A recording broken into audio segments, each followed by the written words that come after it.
Having braved the dangerous marshes of Hjalmarch, we can find ourselves in the small town of Morthal. A good spot for some shelter, and to restock on supplies. But as we round our way to the local tavern, we can spy a cottage that has been burned to the ground, the snow slowly covering it. Perhaps we should investigate. Welcome to Odysseys, a show where we tell stories about some of gaming's best lore, quests and characters. So grab yourself a tea or a coffee and sit back as we tell the tale of the Skyrim quest, Laid to Rest. Entering the tavern, we can spy Lurbuck the Bard, performing to his usual crowd of nobody. Jonna here is at the bar, who we can ask for some information on the house outside. Hrogar's house? It burned down not too long ago. It's a real pity about his wife and kid. The screams woke half the town. Most folk won't go near it now for fear it's cursed. Hrogar claims it was a hearth fire. Some folks say Hrogar started it himself. An interesting claim. Why did they say that? See, he's living with Alva now. That started the day after the fire. It ain't right moving in with a new love the day after your kin die like that. Sounds like Hrogar was down bad enough for this Alva that he was willing to kill his family for her.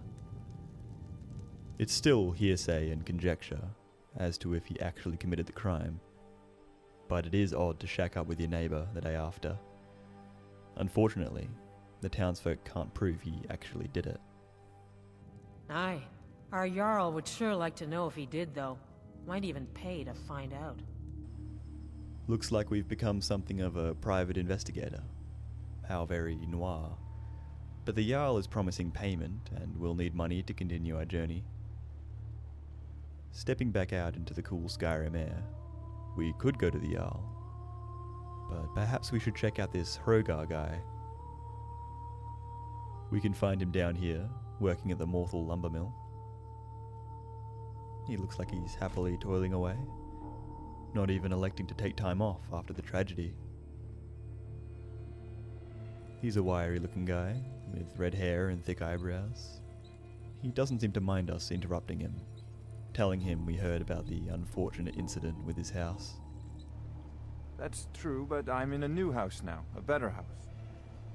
Alva's house is bigger, but the death of your wife and child should probably take precedent over real estate. What about them? Yeah, that was a shame. But now Alva takes care of me and I take care of her. And that's all he has to say to us. He sure is smitten with this girl. It's clear there's no empathy for the dead. His speech has a monotone quality to it. Some people revert to a base state after tragic events. This could be as simple as that. Or it could be something darker. He has a friend, Thonia, who also works at the mill. Perhaps we could get some more information out of him. I'm just a poor man trying to make a living. I'd leave Morthal were it in my power. This damned war has cost us. Me. Everything. Well, he's not interested in telling us anything about Hrogar, but what's this he's lost? My boys to grow up without a mother? What life is that? It's not right, I tell you. Hasn't been seen for a while. She just vanished without a trace. His wife is missing. Looks like 2/3 of the lumber mill workforce have lost their partner. Where did she go? Some say the swamp took her. Part of me wishes it were that simple.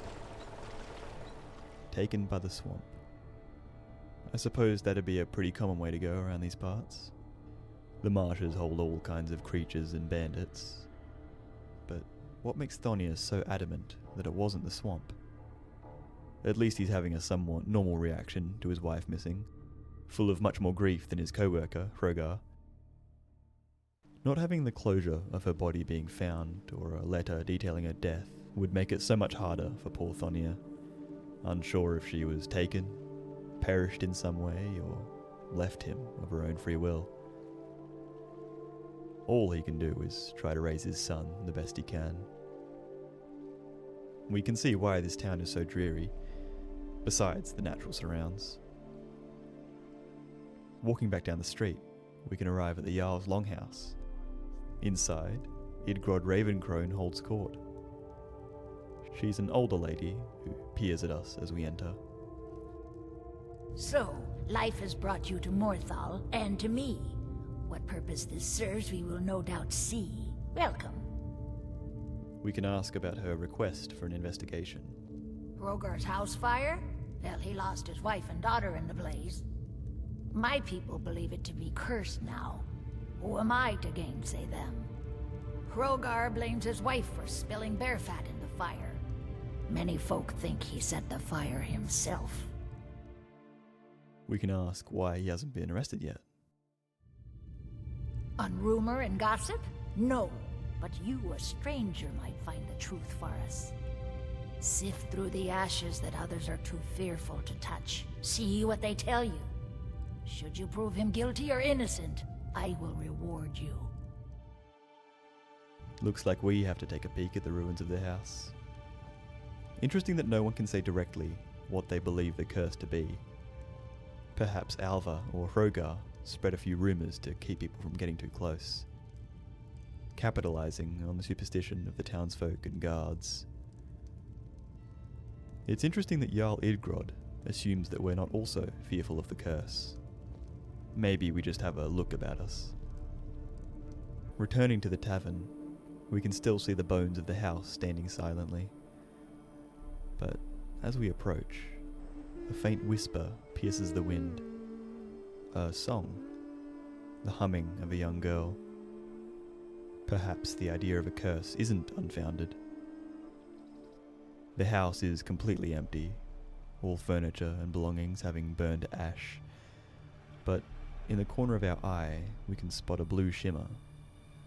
A ghostly presence in the shape of a girl. Approaching, we can ask the spirit for its name. Helgi, but Father says I'm not supposed to talk to strangers. Are you a stranger? The spirit of Helgi, Hrogar's young daughter, stands before us. It doesn't seem like she knows about her current state. Either ignorant or in denial, still holding true to her father's rules. But perhaps she knows more about the night of the fire. The smoke woke me up. I was hot and I was scared, so I hid. Then it got cold and dark. I'm not scared anymore, but I'm lonely. Will you play with me? A small, ghostly child asking for us to play with them? Sure. Okay, let's play hide and seek. You find me and I'll tell you. You have to wait for nighttime though. The other one is playing too, and she can't come out until then. The other one? An ominous name. Who could this be? I can't tell you. She might hear me. She's so close. If you can find me first, I can tell you. Looks like we have to wait for nightfall. The other competitor in our game, unable to play during the day. But we should probably tell Hrogar we spoke with his daughter.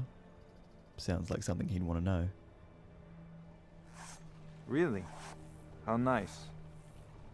I have Alva to take care of now. I don't need Helgi anymore. Not sure what we expected. Hrogar is a predictable sort. His obsession with Alva knows no bounds. Even a chance to see his daughter again, unable to break her spell. Instead, we'll tell Jarl Idgrod of our encounter. The spirit world is strong in this place. Look to the graveyard. That is where you'll find her. She seems pretty confident in this information. Jarl Idgrod is a spiritual woman who receives visions and prophecies from some unknown place. A powerful ability. The marshes of Hjalmarch are a strange place, and Sita Jarl equally as odd. Nobody would know the town, or its spirits, better. So let's trek over to the graveyard and play Helgi's game. On the way, we can spy someone walking the streets. Jet black hair and fine features, dressed in tavern clothes. Alva doesn't seem to mind the dark, and this is our chance to finally speak with her, repeating what the townsfolk say about Hrogar burning his family for her. Do they? How delightful. I'm lucky to have a man that is so devoted to me. Well, it's clear she doesn't think much of the rumours, meeting them with some black humour. But that's all she really has to say to us, quickly slipping away down the street, obviously busy with something or other. Odd time to be doing it, though. The graveyard is conveniently just behind Hrogar's burned house.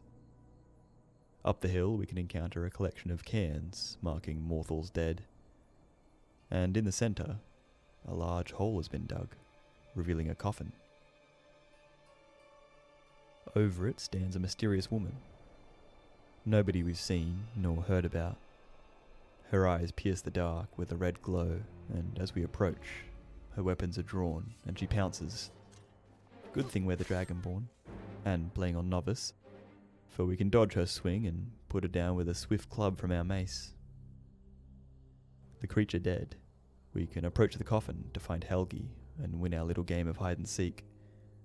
But before we can, cries resound from nearby and torchlight rushes towards us. Thonia bounds from the trees and into the graveyard, yelling the name of his lost wife, coming to the creature lying dead in the snow. It appears we found her. Leolette. I thought she left to join the Stormcloaks. Ah, my poor Leolette. Leylette was a vampire, but what could have caused her transformation? She began to spend a lot of time with Alva. Yet just a week before, she despised her. In fact, the night she disappeared, she was supposed to meet Alva. Alva told me later that she never showed up. I never got to tell her goodbye. You think Alva?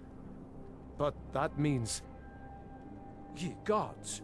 You think Alva is a vampire? No, you're wrong. You must be wrong.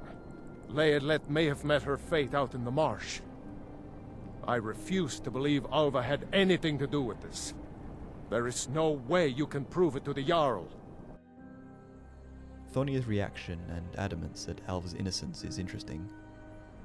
If she is indeed a vampire, as all evidence points to, then perhaps Hrogar isn't the only one she's begun to control.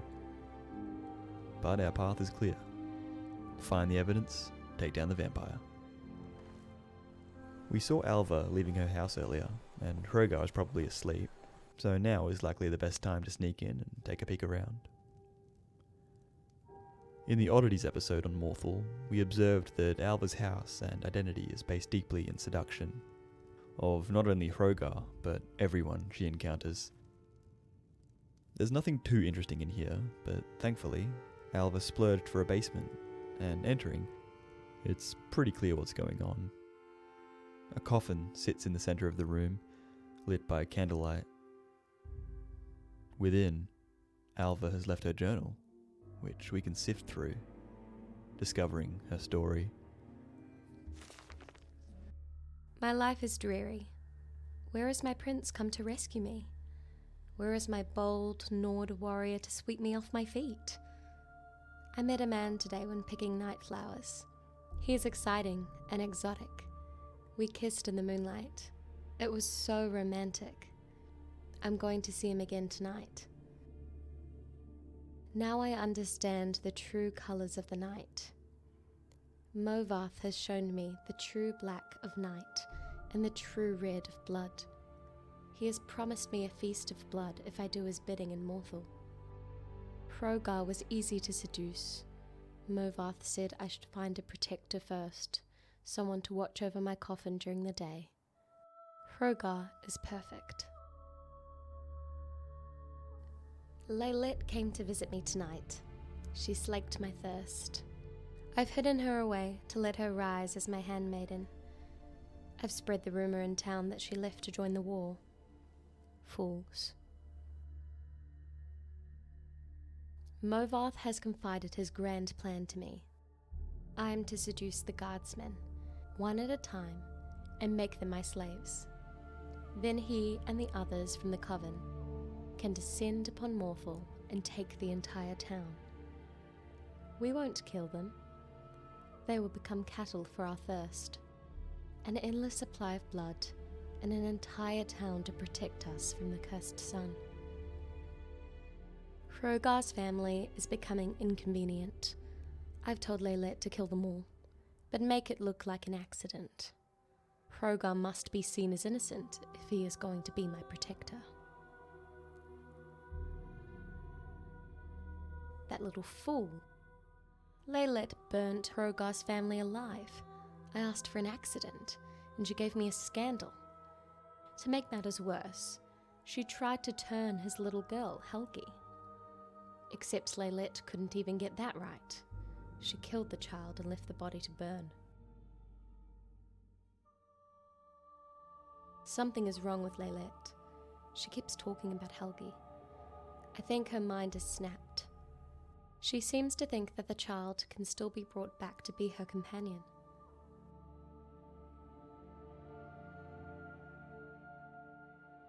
There is a stranger in town, looking into the fire.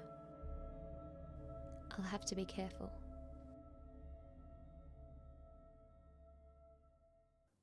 It's convenient Alva left all of this for us to find, for we can now bring the journal over to Jarl Idgrod, who will no doubt be wanting to have a look.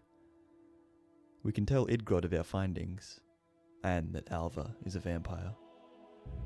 Alva? Didn't think she had it in her. I assume you have proof? Can't go making accusations like that without proof. We have proof indeed, and can hand over Alva's damning journal. So it's true, the traitorous bitch. Morthal owes you a debt. Here, you were promised a reward for solving the crime, but I need one more favor from you. Morthal is still in danger. The journal mentions Movarth, a master vampire I thought was destroyed a century ago. I'll gather together some able-bodied warriors to clean out Movarth's lair. They'll be waiting outside for you to lead them. Exiting the longhouse, we're met with 5 figures, each bubbling with anger and adrenaline. Lurbuck the Bard, Lami the Alchemist, her husband, Jorgen, the warrior, Benor, and standing at the forefront, Thonia, his rage perhaps the strongest of all. I want vengeance for my wife. Vengeance for Laylette. We're marching on Movarth's lair, whether you come with us or not. And with that, he's off, barreling into the night, followed quickly by his peers. An angry mob, torches guiding their way through the swamp. Past these cairns that slowly become bloodier as we approach the lair of Movarth Pakeen, the master vampire. But upon arrival, some second thoughts begin to present themselves. This place looks dangerous. Yeah, kinda scary too. And it's full of vampires? Cowards. We must kill the vampires. We have to make them pay. Of course. But why not let him go in first? Well, it seems like our angry mob isn't so angry anymore. We can confer with Thonia about what to do. They may be cowards, but I'm not. I'll go with you.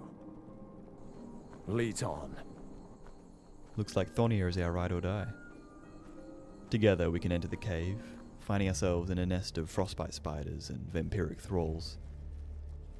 Fighting our way through, we can come to a chamber, where it looks like the vampires have been quite successful. Piles of poor victims, grabbed from their homes or the roads, fill this room.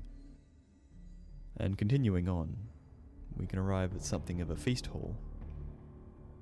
A long banquet table, sitting in the center, and at its head, Movarth himself. Movarth has his own story, which we can learn about in the book Immortal Blood, written by an anonymous author. The moons and stars were hidden from sight, making that particular quiet night especially dark. The town guard had to carry torches to make their rounds, but the man who came to call at my chapel carried no light with him. I came to learn that Movarth Pekin could see in the dark almost as well as the light. An excellent talent, considering his interests were exclusively nocturnal. One of my acolytes brought him to me, and from the look of him, I at first thought he was in need of healing. He was pale to the point of opalescence, with a face that looked like it had once been very handsome, before some unspeakable suffering. The dark circles under his eyes bespoke exhaustion, but the eyes themselves were alert, intense, almost insane.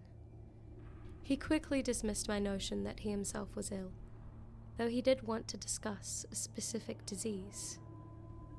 Vampirism, he said, and then quickly paused at my quizzical look. I was told that you were someone I should seek out for help understanding it. Who told you that? I asked him with a smile. Ticina Grey. I immediately remembered her, a brave, beautiful knight who had needed my assistance separating fact from fiction on the subject of the vampire. It had been 2 years, and I had never heard whether my advice had proved effective. You've spoken to her? How is her ladyship? I asked. Dead, Movarth replied coldly, and then, responding to my shock, he added to perhaps soften the blow. She said your advice was invaluable for at least the one vampire. When I last talked to her, she was tracking another. It killed her. Then the advice I gave her was not enough, I sighed. Why do you think it would be enough for you? I was a teacher once myself years ago, he said. Not in a university, a trainer in the Fighters Guild. But I know that if a student doesn't ask the right questions, the teacher cannot be responsible for his failure. I intend to ask you the right questions. And that he did. For hours he asked questions, and I answered what I could. But he never volunteered any information about himself. He never smiled. He only studied me with those intense eyes of his, committing every word I said to memory. Finally I turned the questioning around. You said you were a trainer at the Fighters Guild. Are you on an assignment for them? No, he said curtly. And finally I could detect some weariness in those feverish eyes of his. I would like to continue this tomorrow night, if I could. I need to go get some sleep and absorb this. You sleep during the day? I smiled. To my surprise, he returned the smile, though it was more of a grimace. When tracking your prey, you adapt their habits. The next day he did return with more questions, these ones very specific. He wanted to know about the vampires of Eastern Skyrim. I told him about the most powerful tribe, the Volkihar, paranoid and cruel, whose very breath could freeze their victims' blood in the veins. I explained to him how they lived beneath the ice of remote and haunted lakes, never venturing into the world of men except to feed. Movarth Pekin listened carefully and asked more questions into the night until at last he was ready to leave. I will not see you for a few days, he said, but I will return and tell you how helpful your information has been. True to his word, the man returned to my chapel shortly after midnight, 4 days later. There was a fresh scar on his cheek, but he was smiling, that grim but satisfied smile of his. Your advice helped me very much, he said, but you should know that the Volkihar have an additional ability you didn't mention. They can reach through the ice of their legs without breaking it. It was quite a nasty surprise being grabbed from below without any warning. How remarkable, I said with a laugh, and terrifying. You're lucky you survived. I don't believe in luck. I believe in knowledge and training. Your information helped me, and my skill at melee combat sealed the bloodsucker's fate. I've never believed in weaponry of any kind. Too many unknowns. Even the best swordsmith has created a flawed blade. But you know what your body is capable of. I know I can land 1,000 blows without losing my balance, provided I get the first strike. The first strike? I murmured. so you must never be surprised. That is why I came to you, said Movarth. You know more than anyone alive about these monsters, and all their cursed varieties across the land. Now you must tell me about the vampires of northern Valenwood. I did as he asked, and once again his questions taxed my knowledge. There were many tribes to cover. The Bonsamu, who were indistinguishable from the Bosma, except when seen by candlelight. The Keroth, who could disintegrate into mist. The Yakef, who swallowed men whole. The dread Talboth, who preyed on children, eventually taking their place in the family, waiting patiently for years before murdering them all in their unnatural hunger. Once again he bade me farewell, promising to return in a few weeks, and once again he returned, as he said, just after midnight. This time, Movarth had no fresh scars, but he again had new information. You were wrong about the Keroth being unable to vaporize when pushed underwater, he said, patting my shoulder fondly. Fortunately, they cannot travel far in their mist form, and I was able to track it down. It must have surprised it fearfully. Your field knowledge is becoming impressive, I said. I should have had an acolyte like you years ago. Now tell me, he said, of the vampires of Cyrodiil. I told him what I could. There was but one tribe in Cyrodiil, a powerful clan who had ousted all other competitors, much like the Imperials themselves had done. Their true name was unknown, lost in history, but they were experts at concealment. If they kept themselves well fed, they were indistinguishable from living persons. They were cultured, more civilized than vampires of the provinces, preferring to feed on victims while they were asleep, unaware. They will be difficult to surprise, Movarth frowned, but I will seek one out and tell you what I learn. Then you will tell me of the vampires of High Rock, and Hammerfell, and Elsewhere, and Black Marsh, and Morrowind, and the Somerset Isles, yes? I nodded, knowing then that this was a man on an eternal quest. He wouldn't be satisfied with but the barest hint of how things were. He needed to know it all. He did not return for a month, and on the night that he did, I could see his frustration and despair, though there were no lights burning in my chapel. I failed, he said, as I lit a candle. You were right. I could not find a single one. I brought the light up to my face and smiled. He was surprised, even stunned by the pallor of my flesh, the dark hunger in my ageless eyes, and the teeth. Oh yes, I think the teeth definitely surprised the man who could not afford to be surprised. I haven't fed in 72 hours, I explained, as I fell on him. He did not land the first blow, or the last.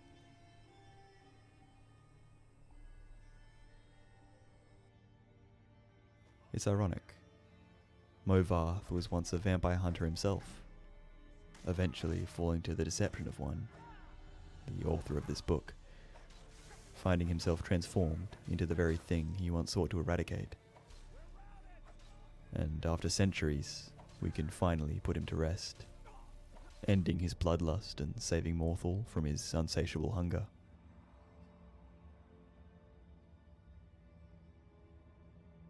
With the threat finally eliminated, we can begin to make our way out of the lair, and on our way, bump into a familiar face. Alva gives us no chance to speak with her, electing to join her master in death as we strike her down as well. And with that, we've avenged Laylette, Hrogar's wife, and Helgi, who we can see once more as we come to the exit. Mother's calling me. It's time for me to sleep now. I'm so tired. Thank you for making her feel better. And she kind of just blips away. From beyond the grave, Hrogar's poor family still managed to put a stop to the darkness that took their lives. All said and done, we can return to Idgrod and give her the good news. Well, look at you. If only everyone acted like you did. By the 8, I didn't think he could do it. Now maybe we can put all this behind us. Take this as a token of our gratitude. We're rewarded with a pile of gold and a chance to become Thane. Not too shabby. Hopefully Morthal can find some peace now. Thonia able to find closure. Perhaps eventually leaving to start a new life elsewhere with his son. I wonder how Hrogar will be judged. We can speak to him, his eyes and mind clear once more. Thank you for saving me from Alva. I was completely under her evil spell. I'll never forgive myself for what happened to Helgi and my wife. Hopefully he too can find peace, now freed from Alva's spell.